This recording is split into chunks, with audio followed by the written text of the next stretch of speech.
بسم اللہ الرحمن الرحیم۔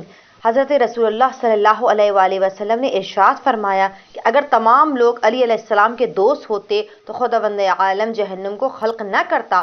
ایک دن رسول اللہ صلی اللہ علیہ وآلہ وسلم چند مسلمانوں کے ساتھ مسجد کے باہر بیٹھے تھے۔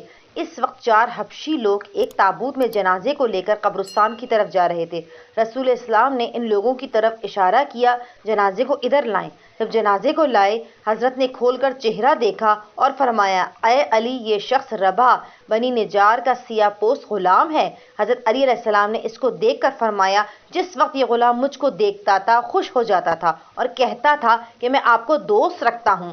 جس وقت رسول اللہ صلی اللہ علیہ وآلہ وسلم نے حضرت علی کی اس بات کو سنا، اٹھے اور حکم دیا کہ اس مردے کو غسل دیں۔ اس کے بعد رسول اللہ نے اپنے لباس کو کفن کے عنوان سے مردے کو پہنایا، اس کی تشییع جنازہ کے لیے چلے۔ راستے میں چلتے وقت آسمان سے عجیب آواز بلند ہوئی، تب رسول الاسلام نے فرمایا، یہ آواز 70,000 فرشتوں کے نازل ہونے کی ہے تاکہ اس سیاہ غلام کی تشییع جنازہ کریں۔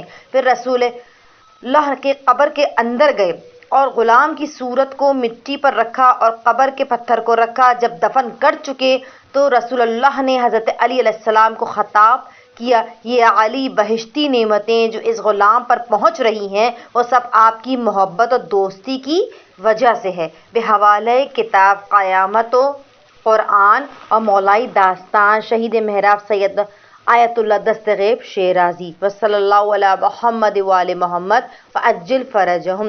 کرنٹلی ہمارے چینل میسج آف اہل بیت کو سبسکرائب کیجیے۔